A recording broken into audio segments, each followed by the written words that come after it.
I love some of the questions that we get. We got this as a question. What would it take for home prices to drop here in Washington state? And would it take a recession, sky high mortgage rates, the disbanding of the Federal Reserve, only cryptocurrency, the mass layoffs at the federal government? The truth is it would take the perfect storm for this to happen here in Washington state. So I'm going to break down for you exactly how prices could fundamentally fall off a cliff and how close we actually are to that happening and where I see the future going for home prices here in Washington state. I'm Anton Stetner. I've been selling real estate here since 2003. We've closed thousands of transactions. We do brokerages, we do real estate sales, real estate investing, land development, all of the fun games in real estate. And this is a question all the time that we get. I want to wait.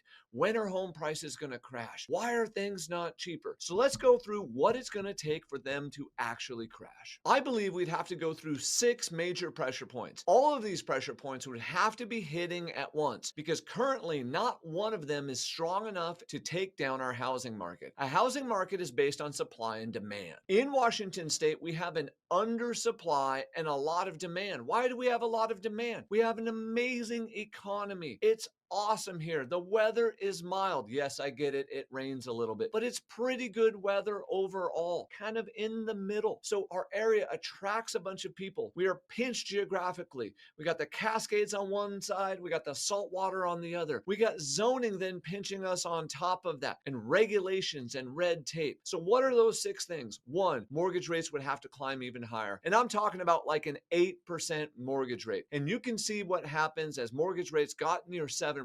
You saw demand fall off a cliff. Why? Fewer buyers qualify. Sellers lose their leverage and you just have less demand. It's also going to take an economic recession and or major job loss. I'm talking like 2 tech companies moving out of the area, Boeing being completely gone, Microsoft being gone, something of that nature. Because right now with Washington being home to Amazon, Microsoft, Boeing. These are major economic powerhouses for our area. And if these jobs slow down and all those people stop buying homes or stop renting homes, what happens is that could start the panic in the background. And what happens is the buying of real estate is an emotional purchase and it's based on that consumer confidence. So if consumer confidence was completely gone and a little bit of panic was going in the background, that could happen. But this next one is really hard for us. Number 3, we'd have to get to oversupply. There would have to be more homes available than there was demand. Why did we get to oversupply during the great financial crisis? Because in 2003, 4, 5, and 6, and I was a part of it. I did land acquisition for all these builders and developers. I would go knock on people's doors. I got a big bag of money. We want to bulldoze everything you own. We can overpay for this. We can't do that today. But what happened is as the mortgage meltdown happened because of the ninja loans, we were giving away free money to people who didn't qualify.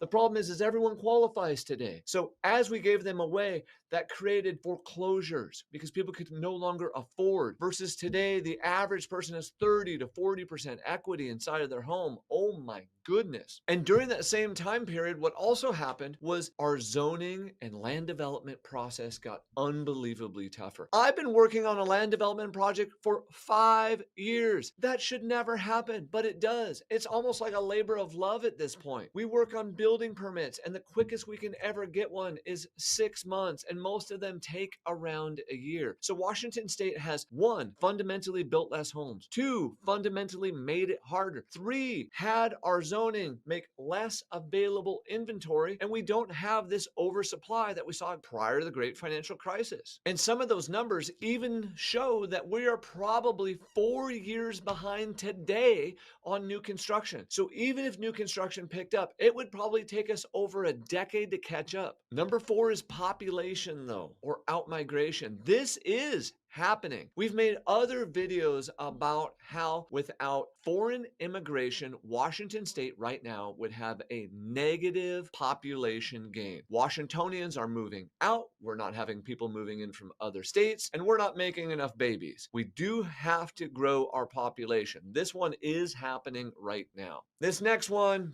bad policy. This is painful. I can't believe where we currently sit in relation to politics. We passed some of the largest tax hikes in Washington state history lately. Bob Ferguson said he was going to be a moderate. He then goes and signs this huge multi-billion-dollar tax bill into law. They're even taxing gold. We have gas taxes, B&O taxes, sales taxes. Come on, it starts to become too much. Washington state is spending too much money. We're becoming an anti-landlord state. We have too much housing regulation. So what is this bad policy doing? It's hurting the middle class. It's making it unaffordable for consumers. This is chilling demand and chasing out small businesses. But in order for us to get the massive oversupply, we'd have to have credit stress and foreclosures. The foreclosure rate in the state of Washington right now is literally like 0.3.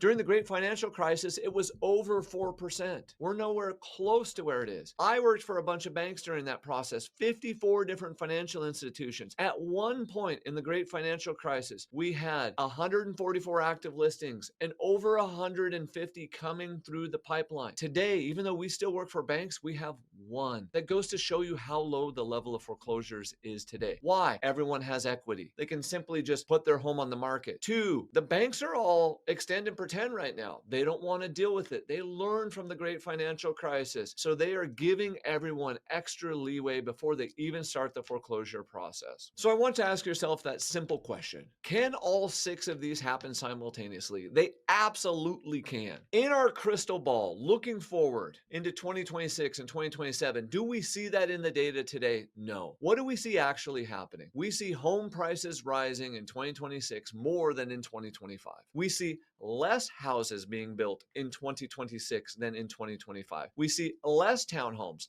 less multifamily. How do I know that? Because I know all the guys and girls that build these. I build them myself. We've got our permits in. We've got our land development applications in. But even the big cranes in downtown Seattle, even the big multifamily complexes, you can see them all slowing down right now. And the subs are starting to look for more work because the economy is slowing. But we're not putting in enough permits to even keep up with population. So expect housing prices to rise. Expect rents to rise. Expect us Washingtonians to have our affordability pinched a little bit more. I don't like saying that, but those are just the facts. So let me know what I missed in the comments. There's probably some other factors that could contribute to home prices dropping here massively. And let me know where you think home prices are going. And if you want us to look at a specific area for you, drop the city or the zip code in. We're happy to analyze that area. I'm Anton Stetner. I love talking about real estate, all things real estate, the economy here in Washington state, and how you can best be ahead of the game and make money from the crazy transitions that we've been going through in our state in the future.